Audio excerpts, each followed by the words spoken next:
레위기에 기록되어져 있는 이 번제에 관한 오늘 본문의 말씀을 비롯해서 번제, 또 화목제, 속제제, 속건제 이런 여러 제사들에 관한 규례는 하나님께서 우리에게 말씀하신 예배에 대한 우리의 삶의 모습을 다시 한번 돌이켜 점검해 보게 하는 매우 중요한 말씀들입니다. 사실 딱딱하고 어려운 말씀이지만 이 말씀의 여러 내용들을 우리가 살펴봄을 통해서 하나님 앞에 드려지는 거룩한 예배에 관한 우리의 삶의 자세를 점검해 볼 수 있고, 또 이를 통해서 하나님께서 우리에게 원하시는 예배자로서의 삶을 결단할 수 있고 발견할 수 있다는 점에서 레위기 말씀은 무척 중요합니다.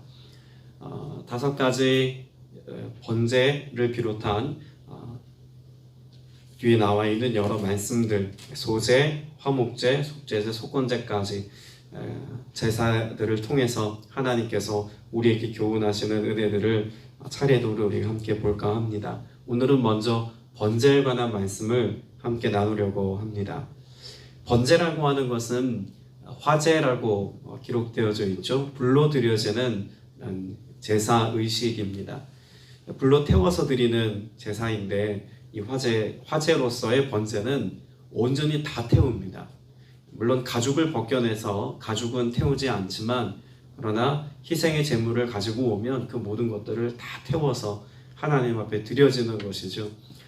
불로 태워서 드린다는 점에서 화제이지만 실제로 이것은 이 번제는 불로 태워서 드린다라고 하는 의미보다 그 연기로 하나님 앞에 올려드린다라고 하는 의미가 더 강조되는 제사입니다. 그래서 하나님께서 무엇을 받으신다고 말씀에 기록하고 있을까요? 오늘 우리가 읽은 1장 9절 말씀에도 보면 이는 화제라 여호와께 향기로운 냄새니라 라고 말씀하죠. 또 17절 제일 마지막에도 보면 이는 화제라 여호와께 향기로운 냄새니라 라고 번제를 설명합니다. 그러니까 번제를 통해서 하나님께서는 불로 태워지는 것보다 무엇을 더 주목해서 보신다는 것입니까? 그 향기가 다 올려진 바 되어서 하나님 받으실 만한 향기가 되는 것, 이것을 더 중요하게 보신다는 거죠. 그래서 번제라고 하는 이 번제는 우리에게 무엇을 가르쳐 주고 있을까요? 헌신으로서의 예배를 가르쳐 줍니다. 그러니까 예배자로 나온 우리는 예배를 통해서 하나님께 우리의 삶의 전부를 드리는 헌신의 의미로서의 예배를 드린다는 것이죠. 번제를 드릴 때는 오늘 본문에서 기록하고 있는 내용처럼 예배자가 직접 제사에 쓸 제물을 가지고 옵니다. 그러면 그 짐승의 생명을 끊는 것은 누가 합니까? 예배자가 직접 합니다. 그리고 그 피를 받아내는, 양동이를 가지고 피를 받아내는 것은 제사장의 몫이죠. 그리고 또한 그 가죽을 벗겨내고 각을 뜨고 모든 장기와 머리를 구분하여서 잘라내는 일도 누가 합니까? 역시 예배자가 합니다. 그리고 그것을 다시 제단 위에 올려놓는 일은 제사장이 하죠. 여러분이 말씀의 내용을 보면 결국 하나님께서 그 예배하는 예배자로 하여금 직접 그 모든 희생의 제사에 필요한 절차들을 감당하게 하십니다. 그 모든 것을 제사장에게 위임한 게 아니라 실제로 이 예배를 드리는 예배자가 헌신된 마음을 가지고 이 예배의 모든 것을 다 감당한다는 거예요. 오늘날 우리의 예배를 한번 생각해 볼까요? 오늘날 우리가 드려지는 무수히 많은 예배들은 내가 능동적으로 그 예배를 감당하고 헌신하고 예배에 참여하는 것으로서의 예배, 이런 성격을 갖기보다는 목회자와 사역자들에게, 몇몇 지체들에게 많이 위임되어져 있어서 매우 수동적인 예배를 드린다라고 말할 수 있지 않겠습니까? 예배에 참여하는 것을 어려워합니다. 또 꺼려합니다. 또 두려워하기도 하고 나하고는 어울리지 않는 일처럼 여기는 지체들도 종종 있습니다.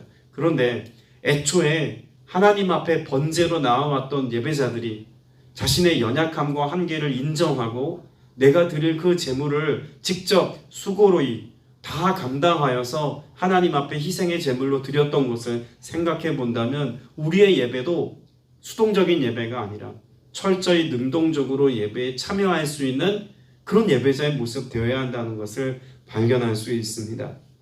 바라기는 오늘 번제를 우리가 함께 봄을 통해서 여러분 안에 믿음의 결단이 있게 되시기를 바랍니다. 주님, 내가 주님을 예배하는 모든 예배 가운데 그저 관람객처럼 혹은 영화 관객처럼 그렇게 내가 주님의 말씀을 혹은 예배를 그저 보고 수동적으로 바라보는 정도의 예배자가 되지 않게 하여 주옵소서. 내가 할 수 있는 것으로 예배에 참여케 하시고 그 참여한 자리에서 주님 앞에 헌신된 마음을 가지고 온전한 희생의 예배를 드릴 수 있도록 나를 사용하여 주옵소서. 그렇게 기도하시고 참여할 수 있는 여러분 되시기를 주님의 이름으로 축복합니다. 여러분, 이런 예배가 당시 고대 근동 지역에서 모세 시대에 많은 행해졌던 이방 신들의 제의적인 모습과는 매우 차별적인 내용이 있습니다. 어제 한 가지를 말씀드렸죠. 어제 이방의 제의적인 모습과 야훼 신앙에서 이렇게 하나님 앞에 번제를 드리는 예배자의 모습 가운데 특별히 차별되어지는 한 가지를 제가 말씀드렸는데 혹시 기억하십니까? 침묵이죠.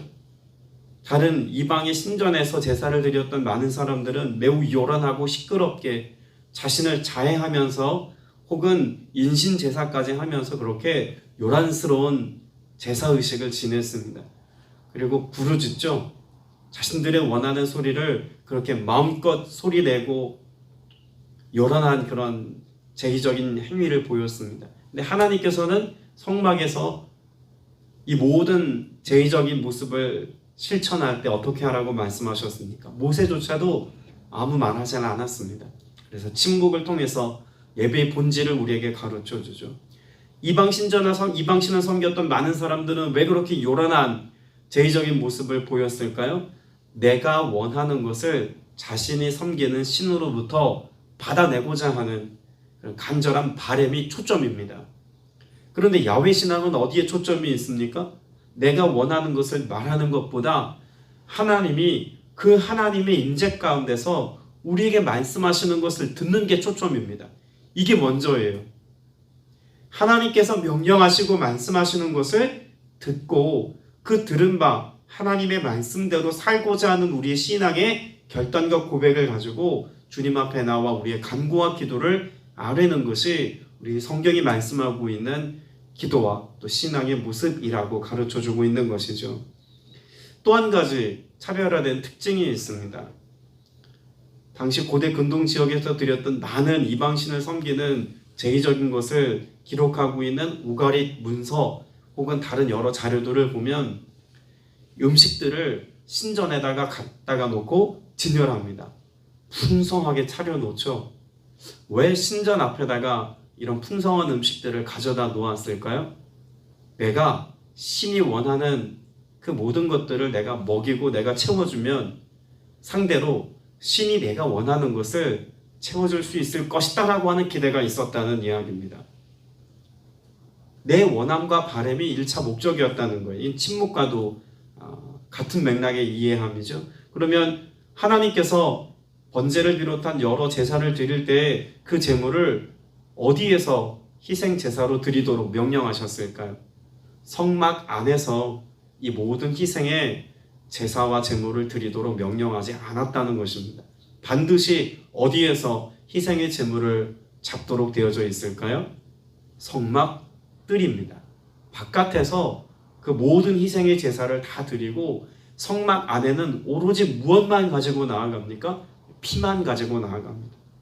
그리고 성막 안으로 들어갈 수 있는 음식이라고 하는 것은 유일하게 진설병이 전부입니다. 굳이 따지자면 법궤 안에 있는 만나가 담겨 있었다면 법궤에 있는 만나 항아리까지를 언급하는 분도 있습니다만 진설병 외에는 그 어떤 음식도 반입되질 않았습니다. 왜였을까요? 하나님께 드려지는 예배는 우리의 바람과 소원을 이루기 위함이 1차 목적이 아니라 나를 드림이 목적이라는 것입니다. 우리의 삶에 이 모든 희생의 제사를 통해서 우리의 주권이 하나님께 있음을 인정하고 우리의 생명, 곧 그 피로 대변되어지는 생명을 가지고 하나님 앞에 나아가는 것이 우리의 예배의 본질이라는 거예요. 근데 우리는 어느 순간 하나님께서 우리에게 원하시는 바를 듣고 그 말씀에 대한 순종으로서의 예배를 결단하고 나아가는 것이 아니라 우리의 바램과 기대가 더 많은 부분을 차지하고, 아니 어떤 경우에는 오직 그것만을 목적으로 예배하고 기도하는 경우들도 있다는 겁니다. 여러분, 이렇게 제가 말씀을 드리면 또 오해하시는 분들도 있어요. 그러면 하나님 앞에 예배할 때 우리의 바램을 아뢰면 안 되는 겁니까? 아니에요. 여러분, 번제는요, 그 번제를 통해서 하나님 앞에 희생의 제사로 드리는 것이지만, 동시에 그 번제를 드렸던 많은 성경의 기록들을 보면 우리의 힘으로 감당할 수 없는 바램과 소망을 가지고 하나님 앞에 희생의 제사를 드렸던 여러 내용들이 기록되어져 있습니다. 그러니까 번제를 비롯한 여러 제사는 하나님께 우리의 원함과 바램을 아뢰는 하나의 방편이기도 했다는 거예요. 그런데 본질이 뭐냐면, 본질이라고 말할 수 있는 가장 중심에 있는 것은 내 원함을 채우는 것이 아니라 하나님의 뜻을 성취하고 하나님과 연합하여서 하나님께서 우리에게 바라시는 삶을 살아내는 게 이게 1차 목적이라는 것입니다. 오늘 우리의 예배함 속에도 분명 하나님 앞에 가지고 나온 간절한 기도 제목들이 있습니다. 그러나 그런 바램과 소망을 주님께 아뢰는 것보다 먼저 해야 할 것이 있다면, 우리의 삶 속에서 하나님이 베푸신 은혜를 감사함으로 예배하고, 또한 번제와 같이 그렇게 모든 것들을 다 태워 향기로운 연기로 예배를 드렸던 것처럼 우리도 먼저 주님께 나 자신을 주님의 것으로 인정하고 드림으로써의 예배가 먼저 있어야 한다는 것입니다. 번제라고 하는 단어 자체가 그렇습니다. 히브리어로 올라라고 쓰는데, 여기 히브리어로 올라라고 하는 이 말은 알라라고 하는 히브리어에서 파생된 말입니다. 올라가다라는 뜻입니다. 그러니까 예배를 설명할 때 올라가다라고 하는 것을 우리가 떠올려 본다면 마치 연기가 하늘로 올라가는 것처럼 우리의 삶이 하나님께서 받으실 만한 것으로 구별되어 드려지는 것이 우선이라는 것입니다. 오늘 저와 여러분의 삶에 그렇게 하나님께서 예비하신 것들을 은혜로 누리기까지 먼저 주님 앞에 여러분의 삶을 하나님 받으실 만한 것들로 내어드릴 수 있게 되시길 축복합니다. 오늘 말씀에 보면 그래서 5절 말씀에 이렇게 기록합니다. 그는 여호와 앞에서 그 소송아지를 잡을 것이요 아론의 자손 제사장들은 그 피를 가져다가 회막문 앞에 제단 사방에 뿌릴 것이며 라고 말씀합니다. 우리가 유일하게 가지고 나아갈 수 있는 것이 있다면 무엇입니까? 피입니다. 제사장을 통해서 받은 바 그 피를 가지고 나아가는 거죠. 그리고 제사장은 그 예배자가 직접 잡은 짐승의 피를 가지고 하나님 앞에 속죄의 은혜를 구하며 제단에 나아가 그 피를 뿌리는 것입니다. 오늘 번제를 드리는 이 장면의 모습을 통해서 하나님께서 우리의 예배를 통해서 일하기를 원하시는 가장 간절한 하나님의 바람이 있다면 무엇인지도 우리가 발견할 수 있지 않겠습니까? 하나님께서는 죄 없이 함을 이루기를 원하십니다. 예배를 통해서 하나님께서 기대하시고 바라시는 것이 있다면 다른 어떤 것보다 우리 모든 죄의 문제가 해결되어지기까지 역사하시려고 예배를 우리에게 허락하셨다는 거예요. 그런 점에서 하나님의 말씀을 듣는 것만큼이나 하나님과 나 사이에 있는 그 모든 연약함과 죄악과 거리끼는 것들이 하나님 앞에 고백되어지고, 그래서 회개함으로 주님 앞에 나아갈 때 우리를 용서하시는 주님의 은혜가 우리의 삶에 흐르도록 하는 것은 예배에 있어서 우리가 그 어떤 것보다 추구하고 또 우리가 실천해야 될 가장 중요한 덕목이라는 것이죠. 오늘 그렇게 하나님 앞에 속죄의 의미를 가지고 나아갈 때 하나님은 우리에게 우리가 알지 못하는 하나님의 일들을 이루어 주실 줄로 믿습니다. 실제로 번제와 또 화목제로 하나님 앞에 나아갔던 다윗의 제사가 기록된 내용이 있죠. 사무엘하 24장 말씀에 보면 다윗이 하나님 앞에 범죄합니다. 우리가 알고 있는 다윗의 큰 두 가지 범죄가 있죠. 다윗이 우리아의 아내 바스바를 범하고 이것을 무마하기까지 우리아를 죽였던 그런 사건이 하나가 있고, 또 한 가지 다윗의 인생 후반부에 인구 조사를 한 것이 하나님 앞에 책망받는 일이 기록되어져 있습니다. 그래서 하나님 앞에 자신의 힘과 능력을 과시하려고 했던 이것을 책망받는 장면이 사무엘하 24장에 나와 있는데, 이것이 하나님 앞에 다루어지는 과정 가운데 다윗은 하나님 앞에 이 모든 문제를 회복하기 위해서 번제를 드리죠. 번제를 드리고 화목제를 드리는데 번제와 화목제를 통해서 다윗은 무엇을 하나님 앞에 누리기를 원했을까요? 자신이 저지른 죄의 문제가 이 번제를 통해서 깨끗하게 해결되기를 바랬습니다. 그리고 화목제를 통해서 다시금 하나님과 화평하고 화해하는 은혜를 누리기까지 또 화목제를 드리죠. 여러분, 우리가 다윗의 심정을 가지고 주님 앞에 나와야 한다는 것입니다. 하나님 앞에 예배할 때 우리의 마음은 우리 힘으로 감당할 수 없는 죄의 문제와 우리가 하나님 앞에 반드시 다루어야 할 만한 삶의 연약함과 감당할 수 없는 문제를 그렇게 하나님 앞에 예배자의 모습으로 가지고 나와서 맡길 때 주님이 우리 안에 내가 할 수 없는 일들을 이루시는 하나님의 권능을 베푸시는 것입니다. 때문에 오늘 이 아침에 예배하는 저와 여러분도 하나님이 나를 죄 가운데서 건져내어 구원하신 감격과 기쁨의 고백을 가지고 감사로 예배할 수 있는 은혜가 있기를 소망합니다. 더불어서 내 인생에 내가 감당할 수 없는 삶의 문제를 주님께 온전히 맡기고 나를 드림으로써의 예배를 드린 바 되어서 하나님이 여러분을 책임져 주시고 돌보시는 이 은혜가 오늘도 여러분의 삶 가운데 이루어질 수 있게 되시기를 주님의 이름으로 축복합니다. 여러분, 번제를 드리는 일은 쉬운 일일까요? 어려운 일일까요? 여러분, 어려운 일입니다. 왜냐하면 제사장의 몫과 예배자의 몫이 철저히 나누어져 있는데 특별히 힘든 일, 어려운 일들은 다 예배자의 몫입니다. 짐승을 잡는 게 어렵습니까? 아니면 짐승의 피를 받는 게 어렵습니까? 짐승을 잡는 게 어려워요. 닭을 잡아본 일이 있는데요. 한 마리 닭 잡는 것도 어려운데 소를 잡고 양을 잡는데 그 내가 집에서 길리운 그 짐승의 그 피를 받기까지 죽이는 일이 그게 쉬운 일이겠습니까? 여러분, 이건 정말 어려운 일입니다. 각을 뜨는 건 얼마나 더 어렵습니까?